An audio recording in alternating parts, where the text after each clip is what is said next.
Rob, we're seeing shares under pressure again today. Are we seeing a change here in sentiment, or is it just some more profit taking after that strong run that we have seen? I think it still is profit taking. The sentiment is quite mixed at the moment. There are some people thinking that the bull market is starting again, and there's lots of bears in the market. So the sentiment is quite mixed, and I think mainly it's coming in as profit taking. Of course, here in South Africa, we continue to get poor economic news. We had manufacturing data yesterday that showed that the manufacturing sector declined by 17.1% in June. Of course, we had those retail sales figures out just a short while ago, and a much bigger than expected contraction in the retail sector, 6.7% contraction there for June. Yes, a very big number, and obviously the local market is under a lot of pressure.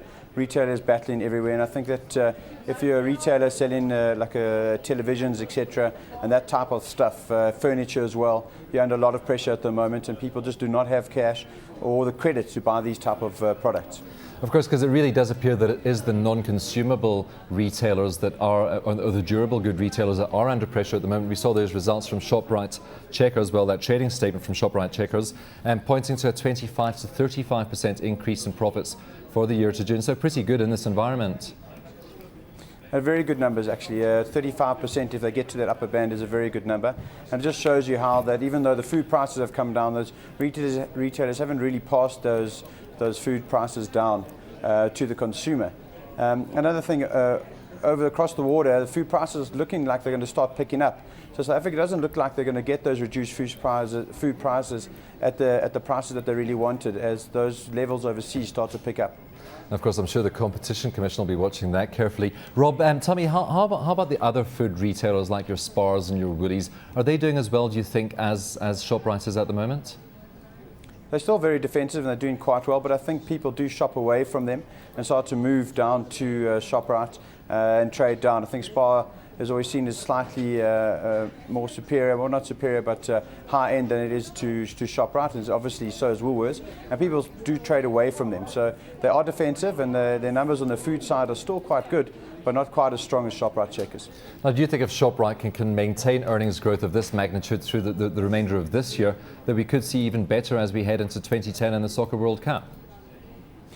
Yes, well, we had a presentation the other day about the Soccer World Cup, and the numbers and the amount of food that's actually needed is quite surprising and shocking how much food we actually need. So if they can get through 6 to 8 months now, I think they will have seen the worst, and they will carry on putting numbers like this out and probably growing those numbers.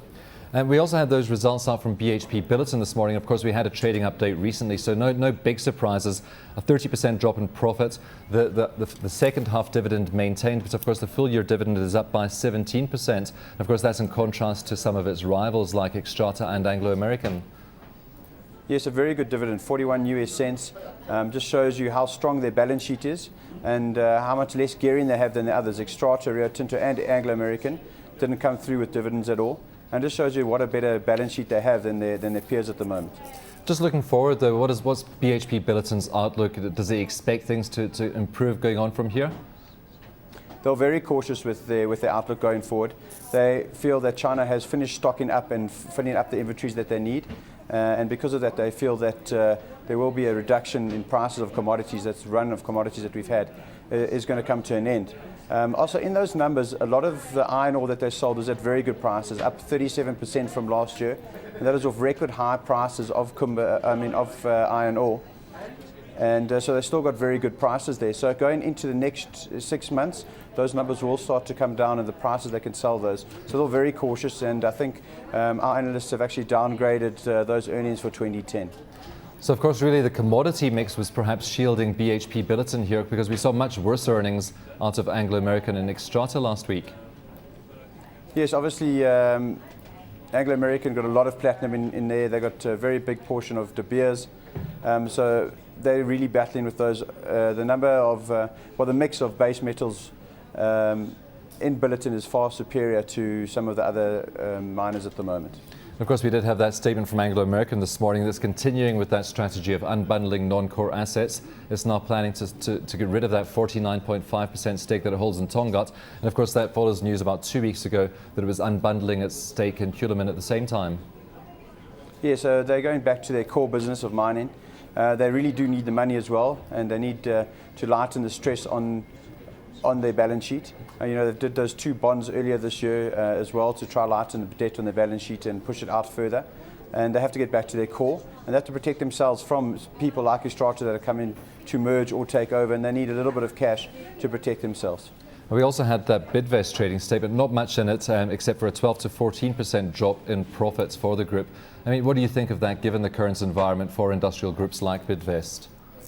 I think it was quite good numbers, only 12% decline, and part of that was from closing motor retailers as well as a UK food retailer. So without those, it would have probably been slightly better than that. I think they're very defensive, and looking forward and into the next 2 to 5 years, I really do like Bidvest. Though the share price down about 3%, do you think that's an overreaction from the market?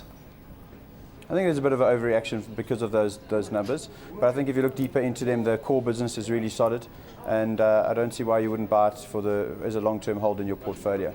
Now, Rob, we have that Monetary Policy Committee meeting today and tomorrow with an announcement on interest rates tomorrow, and I'm sure banks, particularly Standard Bank, which comes out with results tomorrow, will be watching that interest rate announcement carefully. What do you expect from that?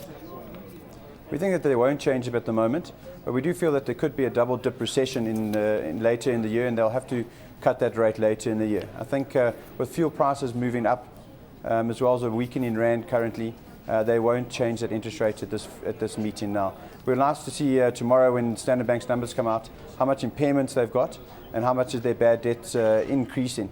And if it's really, really bad, people can take a look and say, well, the banks are really under a lot of pressure and they need that interest rate cut. But for now, I think it will be unchanged.